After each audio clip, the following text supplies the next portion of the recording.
আমাদের এই সমাজে যেভাবে চাঁদাবাজি, যেভাবে সন্ত্রাসী কর্মকাণ্ড, যেভাবে সন্ত্রাস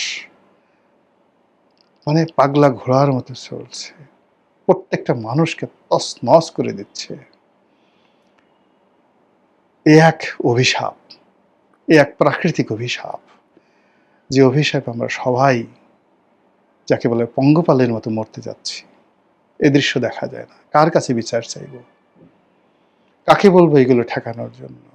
যারা এগুলো ঠেকাবেন তারা গান গাচ্ছেন। যারা এগুলো নিয়ন্ত্রণ করবেন তারা পান খাচ্ছেন। যারা মানুষকে প্রবোধ দিবেন, আল্লাহ রাব্বুল আলামিন যাদেরকে খলিফা নিয়োগ করেছেন, মানুষের মানে জানমালের নিরাপত্তা দেওয়ার জন্য আল্লাহ যাদেরকে মনোনীত করেছেন, তাদের দৃষ্টিতে এই বিষয়গুলো যদি না আসে, তারা যদি এগুলো নিয়ন্ত্রণ করতে অপারগ হয়, কিংবা তাদের ক্ষমতা নাম ব্যবহার করে যদি এই সমস্ত কর্মকাণ্ড হয়, কল্পনা করতে পারবেন না প্রকৃতি কতটা প্রতিশোধ পরায়ণ।